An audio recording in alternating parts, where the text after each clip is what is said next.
All right, welcome everyone. I'd like to call the meeting to order. So there are no remote attendants, so we skip. Well, remote attendance. Hang on one second. Oh. I just stole. All right. Okay. Okay, just, all right. So we have slight technical difficulties here at the dais. All right. So Veronica, why don't we do roll call and then I'll check on oral communications and hopefully we can slot the rest of the stuff in. Yes. Councilmember Walter, Present. Councilmember Haskell, Here. Councilmember Flynn, Here. Vice Mayor Hufty, Here. Mayor Taylor. Present. We have a quorum. Thank you. All right. Does anyone have oral communications that's not something on tonight's agenda, in particular this section of the agenda, which is interviews for ASCC? So I only see two people in the audience and their hands aren't raised. Let me check online.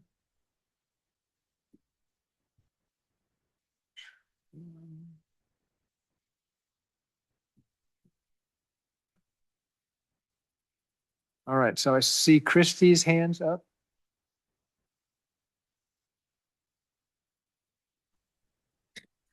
Yes, thanks for listening.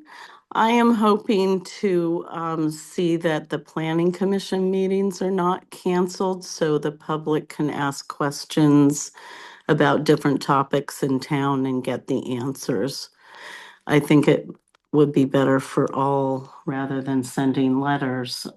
So that's my request, is to get some feedback on many items. Thank you. Thank you. All right, anybody else have oral communications that are not on the agenda? All right, I see no hands in the schoolhouse. I see no hands online. So with that, why don't we start the process? And I apologize, I'm switching between about 5 different screens here. So, okay, so we're here tonight to conduct interviews and appoint a commission member for ASCC. We have 2 applicants. What I'd like to ask is that we do this sort of one at a time, and that if you're not first, and we can flip coins or somebody can decide they want to go first. The other person, if they just step out of the room while we do this, and then you're welcome to come back, but that would be our preferred. You're not required to leave, but that would be our preference. So with that, you going to go first? Okay. So would you mind stepping out? Great, thank you. All right. Going back to a different screen.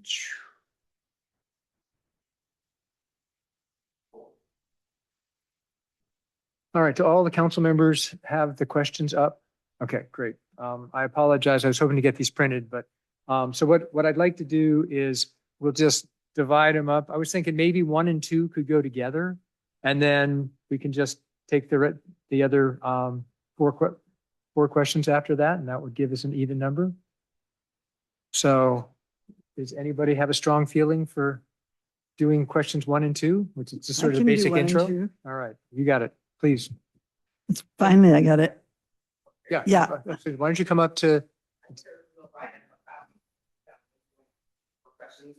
No, I think you can interject it as part of the questions. How about that? Because you'll see what the first question is. Yeah, Tell us about yourself. So yeah, it'll be perfect. So, all right, Mary, go ahead. Hi, Ellen. Nice to see you this evening. These are all formulated questions so that it's an equal interview process. So the first 2 questions can be combined very nicely. The first is, can you tell us about yourself? Myself. Okay. And why you were interested in serving on the ASCC? And what background or skills you bring that would contribute to your role as an ASCC member? Okay, that pretty much is my paper. Yeah. Okay, I just want to say thank you for considering my application to be a member of the ASCC. And I was told that Laura Russell, our old planning director, suggested that we disband our ASCC when she was here, that our town no longer had much say or input with building projects. I myself believe that our ASCC should stay as strong as possible, and I think that we can still have plenty of input and how our rural character is preserved during the future developments. And about me, in my younger years, my husband and I lived in Redwood City, and I came out here every day to work as a telephone repair person, excuse me. I fell in love with the quietness and ruralness and vowed that I would live here one day. And luckily, a few years later, we were able to move here and raise our kids in this great rural area rather than in a highly urban city. And while living here, I have had a number of horses and have spent numerous hours enjoying all of our town's trails. And I actually served on and was also the chair of the Trails and Paths Committee for many years until I had to quit due to some health problems. I am very invested in keeping Portola Valley as rural as possible. And having been a realtor in Portola Valley, Woodside, and the surrounding cities for 20 years, I'm well aware of the many people who only want to live in cities where they have the walkability to Starbucks and stores and restaurants. And on the other side of the coin are the people who wish to live anywhere other than a crowded city and love the ideal of our ruralness, the dark nights, and our small town character. We can't allow this environment to fade away. And although I'm sure I have a lot to learn, I've done many remodels on my home since I bought my first one in 1974. And I've been the general contractor for my remodels and also while building the ADU at my current home. So I'm familiar with what goes on in the building process. Let's see. Just one of the things that I look also towards is seeing the devastation of the Tubbs fire after my sister's house burned down. I'm concerned for our residents' safety, and I believe we need to be on top of how and where buildings are going to be situated in future developments in order to diminish additional fire and evacuation danger for us all. And I want you to know that I am a full-time resident of Portola Valley, and being retired, I have the time and availability for in-person ASCC meetings and the necessary site visits for prospective building projects. Having a passion for Portola Valley, I think I would be an asset to our Architectural and Site Control Committee, and I hope you will consider me for this position.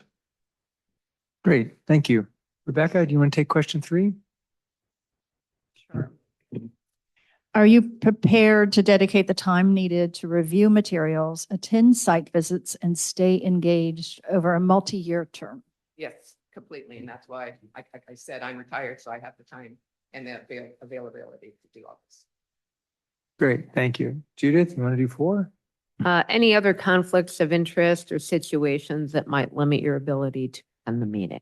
No, I don't think so. Okay, thank you. Helen, number 5? You might want to turn your mic on. Yeah. No worries. Got too many things we're shuffling today. After tipping over drinks, I'm a little cautious. Question number 5. How familiar are you with the town's municipal code and design guidelines, particularly as they relate to architectural and site plan review? And it's got a second section. How would you use those standards along with the submitted plans, reports, and data to make well-reasoned decisions on applications, including determining whether to recommend approval, denial, or conditions? Okay, I totally understand that I'm not totally up to all the codes and everything that I need to be, and I'm totally have the ability to learn, and I'm willing to learn. And I will apply all of our codes to whatever process and whatever prospective developments that need to be done. I will apply our rules to it. Okay, thank you. Can I ask a follow-up question or not yet? Or how are we going to Well, do what I was going to do follow-up is we questions? just stay with these questions. I'll do the 6th one, and then I was just going to open up, but ask a Thank couple you. follow-ons and we'll. Great, thank you. Okay, so then the last of our sort of, stock questions. How do you approach acting in good faith and upholding your fiduciary responsibility to the community, especially when your findings may conflict with other commissioners or face public opposition? Well, I think the whole point is following the rules of the town and the laws of the town, and hopefully work out things with anyone that has a problem with it, so we can come to a decision that follows the rules of the town. Okay. And if it were in conflict with other commissioners, what would your sense be? Well, I would hope we could talk them out and figure out what the conflict is about and see who is following the rules and who isn't. Okay, Conflict, and obviously somebody is not following the town ordinances or laws. So I would think that we have to come to a conclusion of what is going to work for this, that, you know, as any certain project. And that to follow the town ordinances. okay, thank you. All right, let me open it up. Are there any other sort of short questions? I don't want to make this too long because we want to keep them. Generally, we try to make sure both applicants get the same set of questions. So we can deviate a little bit, but let's not go like completely crazy. Helen, I know you had something. Would you like to? Sure. Am I the only one? No, No. we'll come back, but go Okay. ahead. I mean, I got you on my left, so. So, okay, great. You said that you were a general contractor for your projects. I was the general contractor for them, yes. So you're not, but you're not licensed. Owner builder.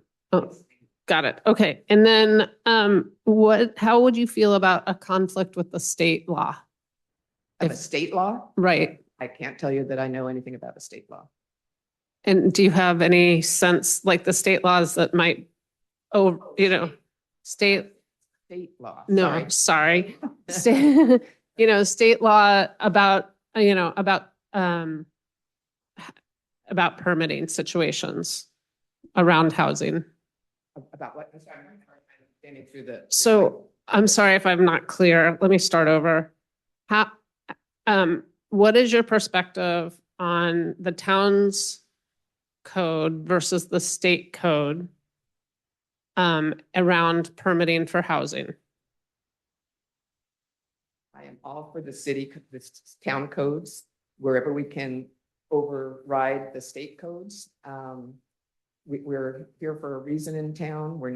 We want to keep it a rural town, and legally, there's not much we can do about it. We're going to have to follow whatever the strongest law is. Whoever has, if the state overrides our laws, we have to go with it. But I would do my best to try to work it out where we can move in the direction of our town codes. Okay, thank you. All right, other questions on this side? Judith? Yeah.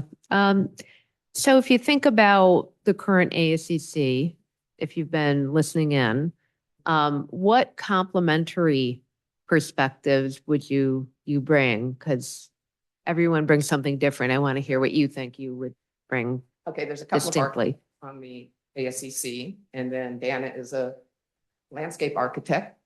I am not an architect, but I have a lot of history with the town and my biggest thing would try to keep the ruralness of the town going and not let it fade away. Okay. Other question? I do. You had mentioned that Laura Russell felt that the role for the ASCC was starting to go away. How would you recommend that its role evolve? And I kind of give the context of the state rules or state laws are sort of changing a lot on the ability of discretionary decision making. So how would you view the ASCC's role evolving in that context? I think just taking it to the best of our ability, such as where buildings are built, maybe we have more input of where on a property a building is built, where, what they're made out of. Maybe the ASCC has the ability to see things in person and can talk people into working with the town's rules rather than just what they can do with the state's rules. Okay. Any other questions? Mary? Yeah.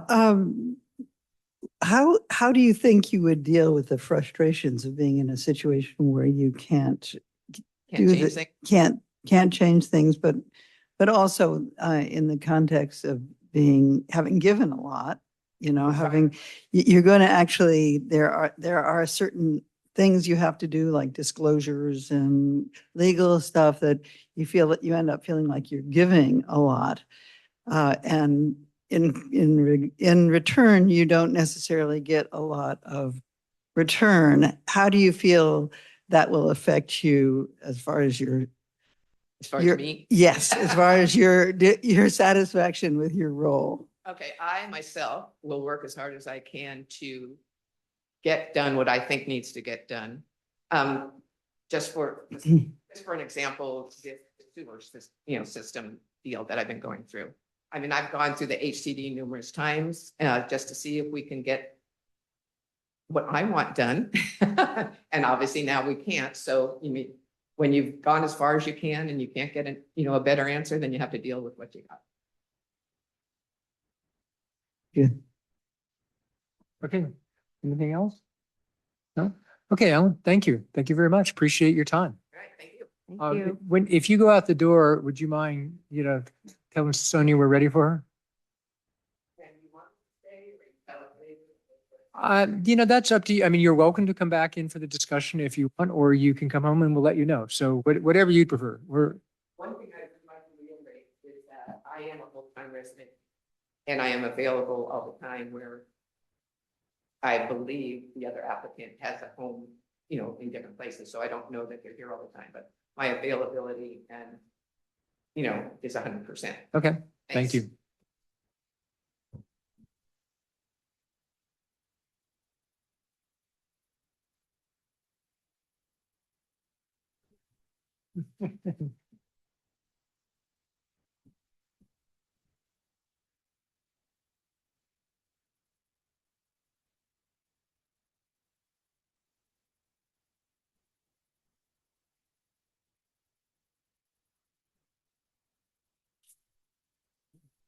Hello and welcome.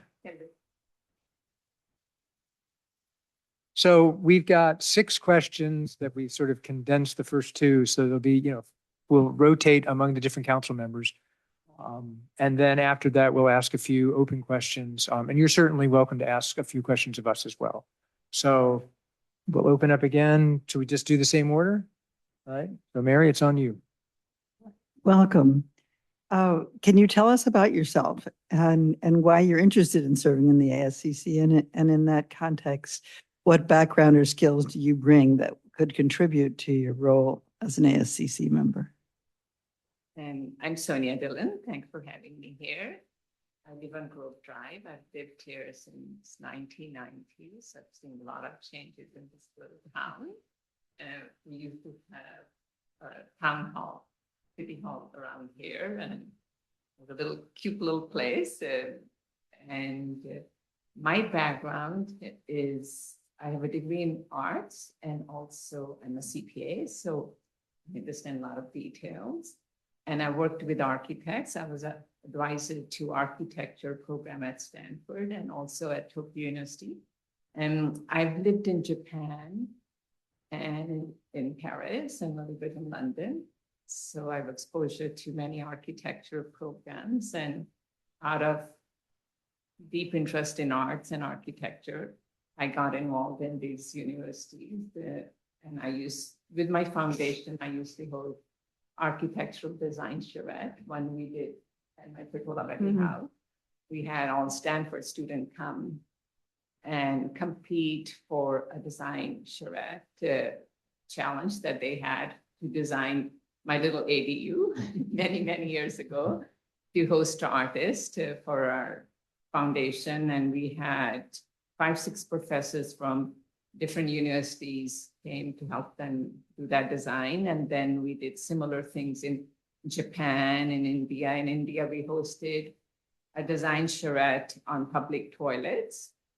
And in Japan, it was about sustainability in architecture. And then we went and designed an old school for a residence program that was destroyed with the 2011 tsunami.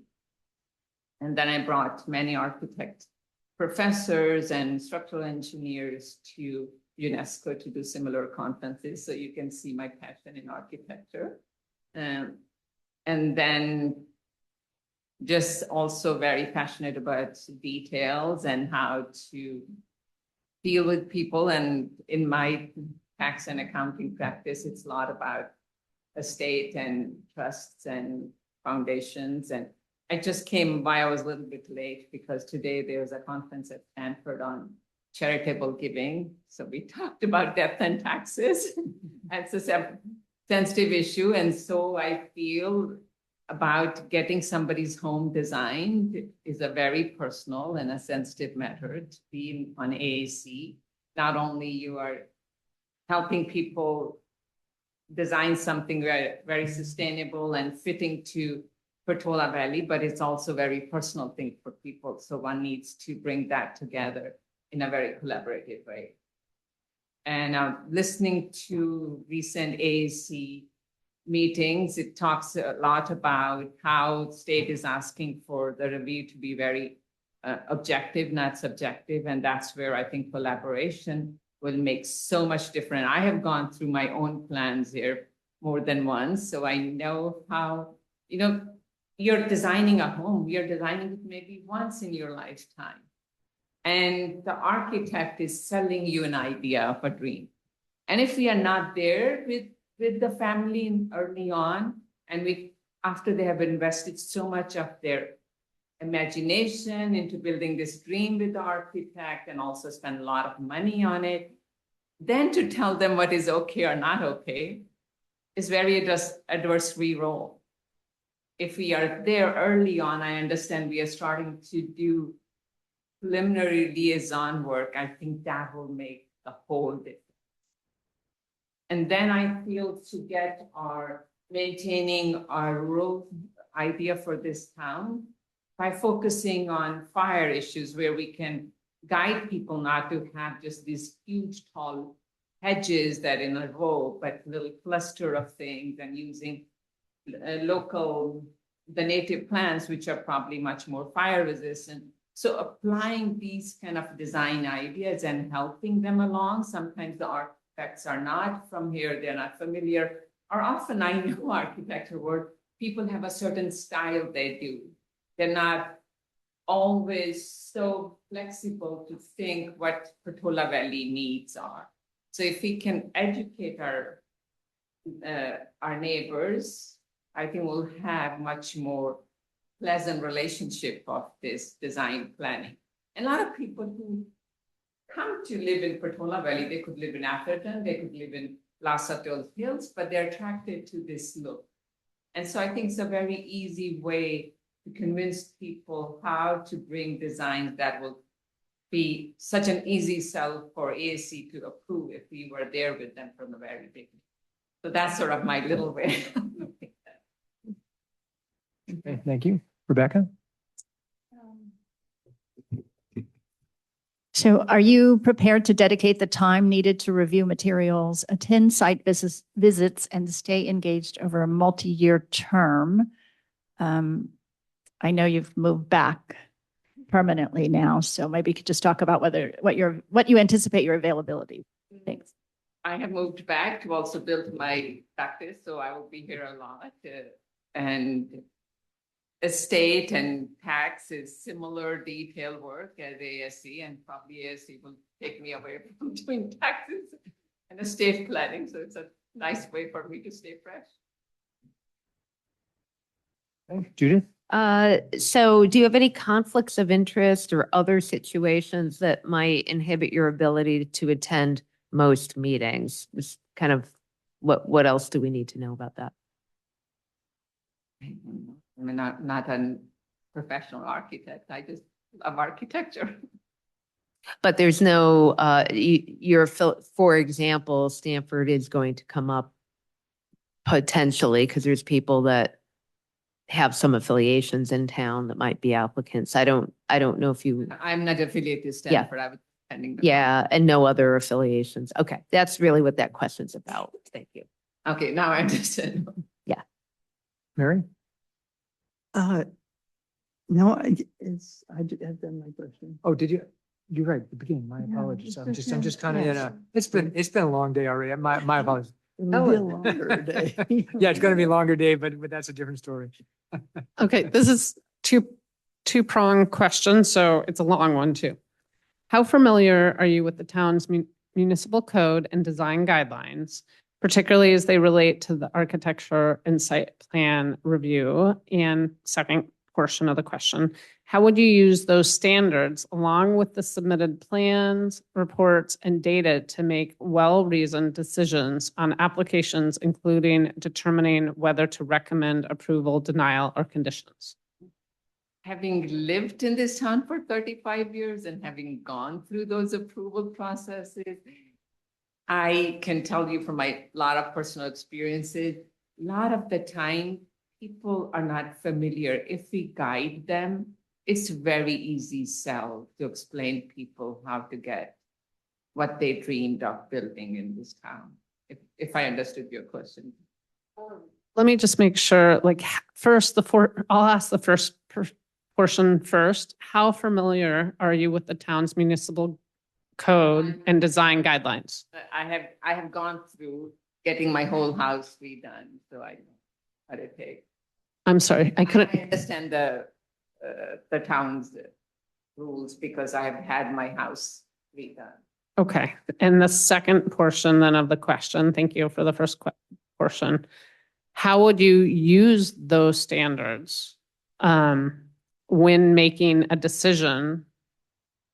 And that's where I was saying, most of the time, I think the challenge comes, people were not familiar with things at the level they needed to be. And it's the architect who's guiding them. And that's where the conflict comes. If we are there from the beginning, even we can guide the architect, and so the dreams can be built according to town's ideas.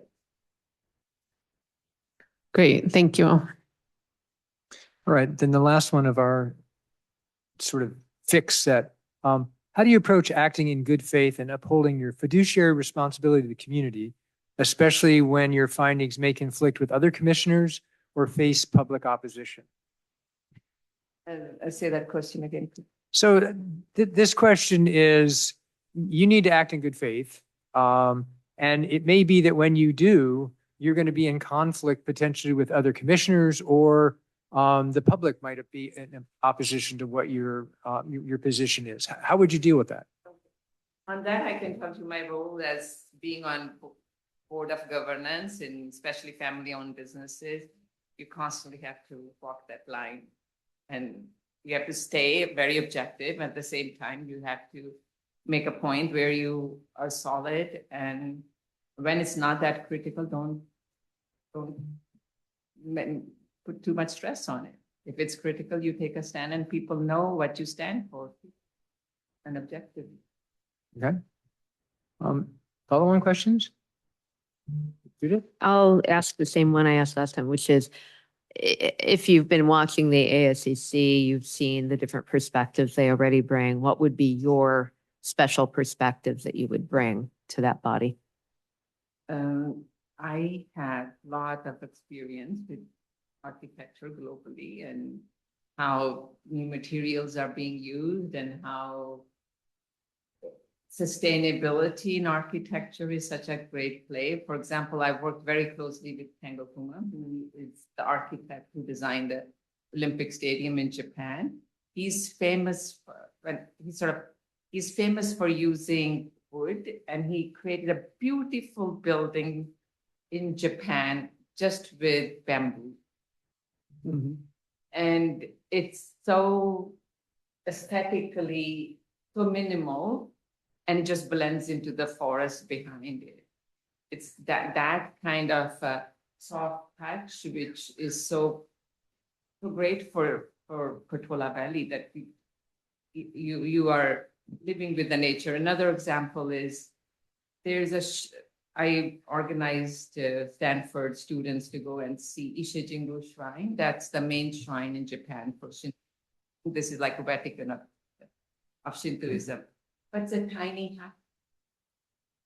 And tiny hut represents a huge stature. And you can only get in there permission of the agriculture ministry because it's under them.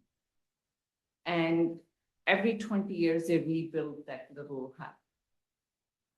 But the size of the structure is very small. But it's the procedure and the process of going through that ritual building is where it has its meaning. And they have a whole forest where they plant trees 100 years in advance and they will leave for that little hut.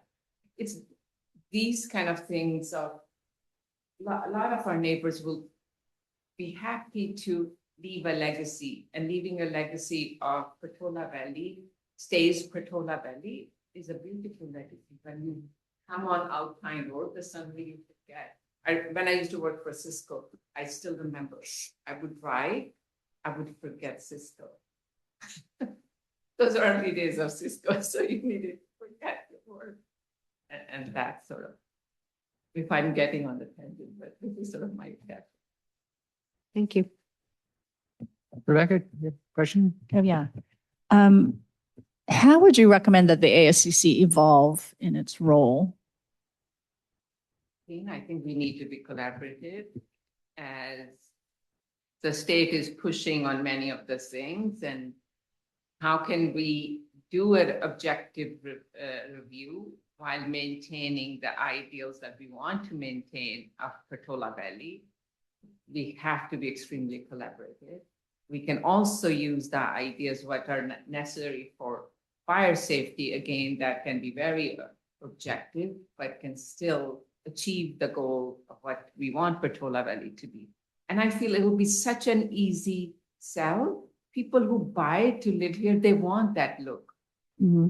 Otherwise, they can buy a place in Atherton. It's such an easy sell if we just go with that mindset and explain to the people who are about to design. So they feel like they come to AAC to start their design process, not to get policed at the end. And then we don't need to have architect coming with a, we won't need that. Mary? Any? Well, I'll try for my previous question. There's certain amount of frustrations in this position as that you've described, which is that you're a person who's used to a fair amount of success and things move in your direction when you ask them to. That won't always be the case here. How do you think you would deal with the frustration of being putting yourself out in this way, and how would you personally cope with it? If people know your position is very transparent, you build trust. If your position is not very transparent and very, you have an objective reason that where you're reaching and you can explain your logic, you build trust. It's not so difficult to build that. Thank you. If you're honest about your ways and you're also willing to listen to others' point of view, sometimes maybe their point is better, so you don't have to stay in your position unnecessary. And we are all here to do something out of pleasure. We have plenty of other things to do in our life. Thank you. Helen? Thank you. What would you do if you were on ASCC, excuse me, and the town code, municipal code, was in conflict with the state code? The state code.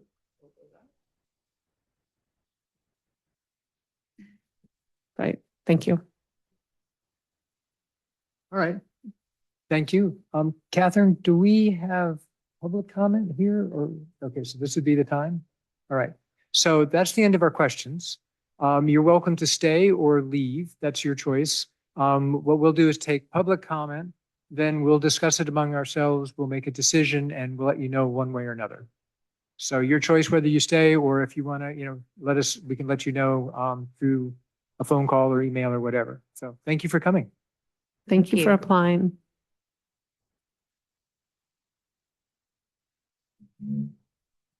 All right, so with that, I'm going to open up public comment. And the first person is Nan Shastak.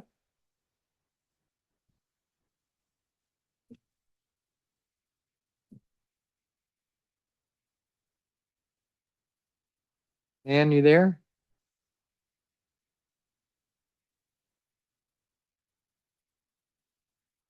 not muting. All right. Oh, well, there Yeah, we're, okay, there we here. go. Yes? We got you. Yep, you're Okay. there. Go ahead. Okay, probably loud and clear. Okay. Loud and clear. Yeah, council members, thank you all for the opportunity to speak.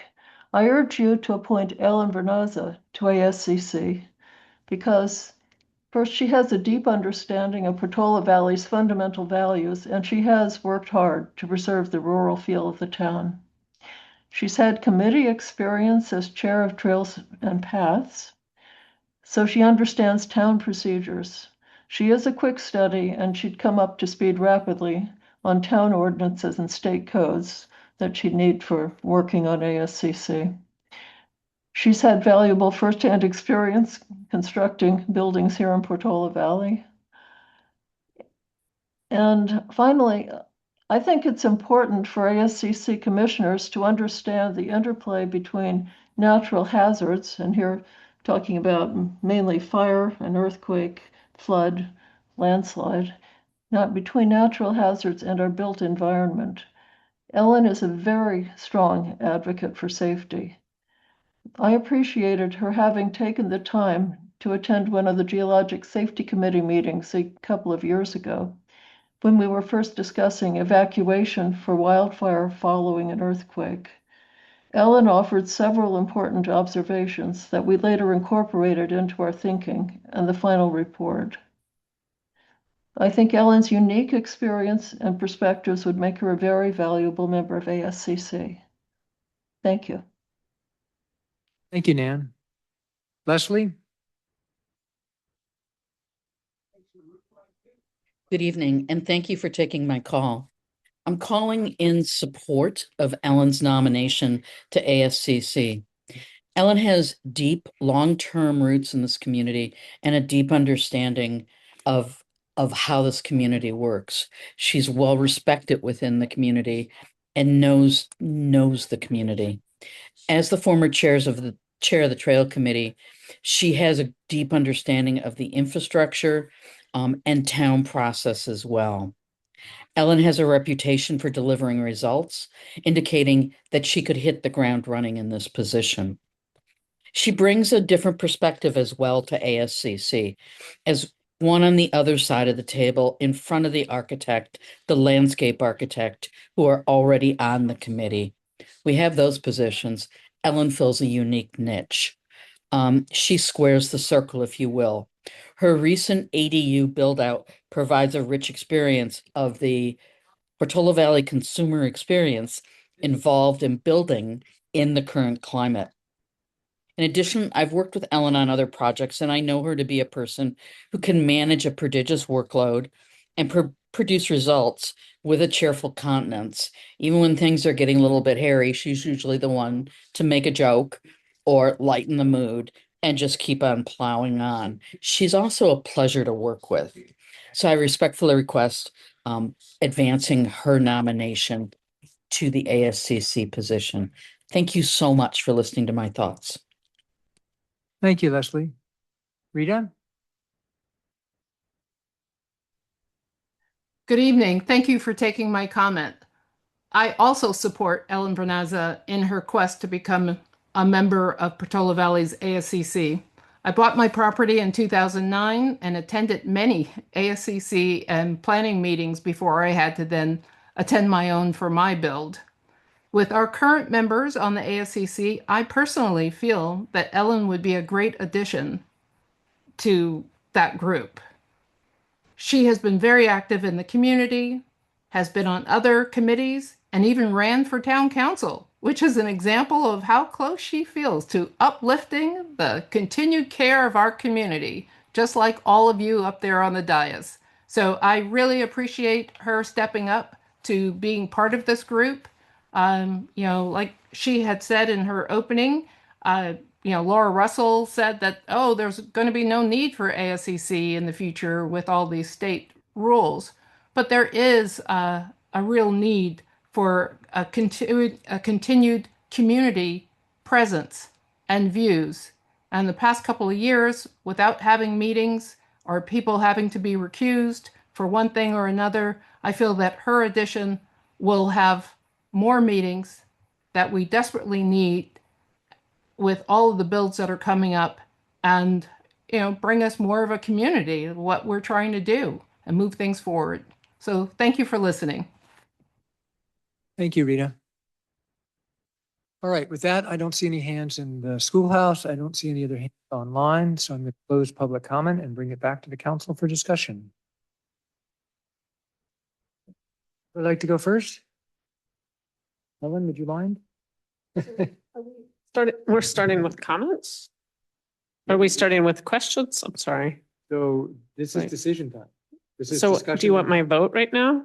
What are you asking Well, for? I mean, you can talk about what you thought you heard and what you thought is important.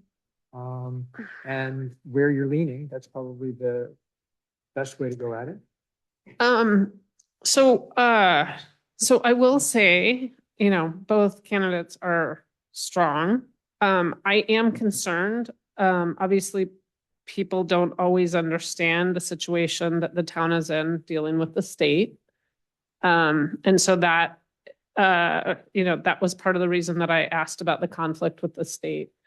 And Ellen said, she would override the state code.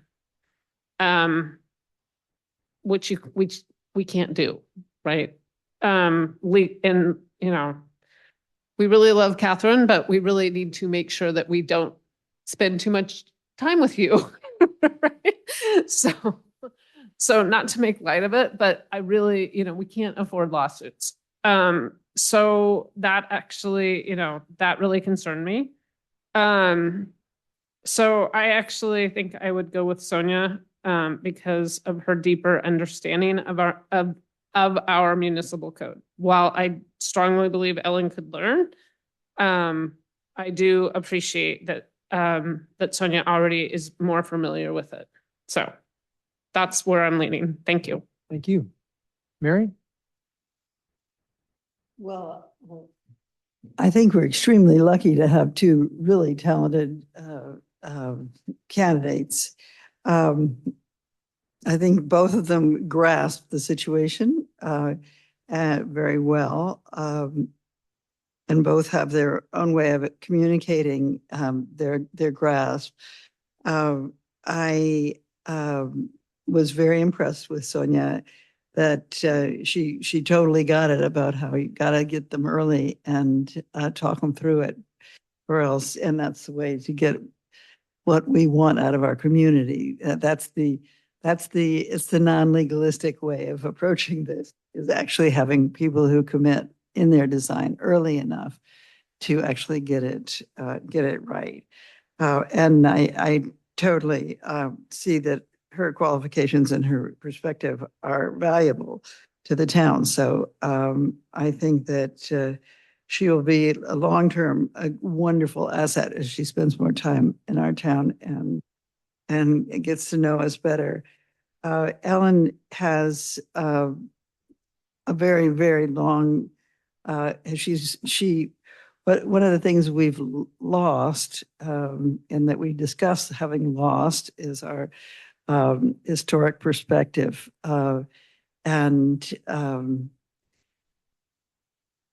We need both historic perspective and modern concepts coming forward. But as far as historic perspective, Ellen's pretty much grew up here with the town and has gone through a lot of changes in multiple houses, et cetera, and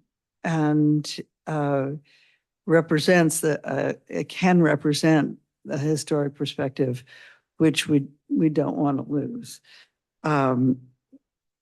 She gets it, and nobody's going to let her break the law in her position on the SCC. I don't think we have to worry about her single-handedly being able to get us in trouble. But I feel that Ellen, at this time in her life, this is an ideal opportunity for her. And both from the town's point of view, bringing a deep historic perspective, and the return of her energy and her desire to really be able to give to the town right now. So I would support Ellen. Okay, thank you. Judith? Sure. We are indeed very fortunate in this town. Every time we come up to interview people, I'm kind of blown away with their background and their energy. So I thank them both. We've got an interesting opportunity here, but when I think about what does the ASCC actually need right now, and I think there's a lot of work to do, and that's going to be pretty continual. Things like objective standards being renovated and developed, things like reimagining a process where candidates can not be surprised before they get too far in the process. All of that is going to take a lot of discussion and rethinking and different perspectives. So at the end of the day, I also will support Ellen. I think she said she'd follow rules, and she's not an attorney. So I think that she wants to override the state. At the end of the discussion, she said, if the state trumps, I'm paraphrasing there. That's what I heard. But at the end of the day, that's a lawyer's call, and legal advice needs to be brought to bear. We can't avoid that, and I wouldn't want to avoid that. She's visible in a lot of the town council and other committee meetings, and weighing in and following up with, her own endeavors to figure out HCD and her ADU rules. I admire that, and clearly is in a position to put in the hard work and has done already. So I would support Ellen. Thank you. Rebecca? I agree that we are fortunate to have two candidates apply for this. We have had problems finding enough people, hence we've had an opening for over a year. I would say both have similar dedication to Portola Valley. Both have lived in this town the same time. Both have understood the changes in Portola Valley. Both have seen that. Both have lived through it. Both have the same historic perspective. But I don't think there's any question in my mind to support the candidate that has the most understanding, both of our municipal code, as well as some of the challenges the ASCC has going forward in terms of how do you deal with a discretionary body that the state is taking away our ability to do discretionary decision-making. And there was only one candidate that really understood that and went into depth about that. And that would be Sonia. Sonia also brings with her a unique perspective of having worked with multiple architects all over the world. And I think it's really important to be able to bring that into our town. It's such a unique ability. And to be able to synchronize that perspective from how traditional building has been happening in Japan, for example, to bring that perspective to Portola Valley, where we are trying as much as possible to maintain this similar kind of ideals of creating buildings that live within our natural surroundings, making them. It's one of the key points of our design guidelines is really making our buildings subservient to our land and to our space. And she gets it. Sonia gets that. While I realize that Ellen is very dedicated and, is willing to step in there and get going, it was clear, and she said so herself very many times, that she doesn't have any background in our codes, in our municipal, but she's willing to learn, and I appreciate very much her offer of that. But being able to step on the ASCC and be productive day one is really important, given how much stuff is coming before us, and to have someone who has both the qualifications and the perspective and has the artistic views and the artistic background and the aesthetic background and understands how important it is as the ASCC's role will start evolving, to understand that we need to get ahead of that. We need to start working with architects and applicants very early in the process so that we can guide them to create a collaborative and beneficial organization commission instead of an argumentative one. I think there's no question. I support Sonia.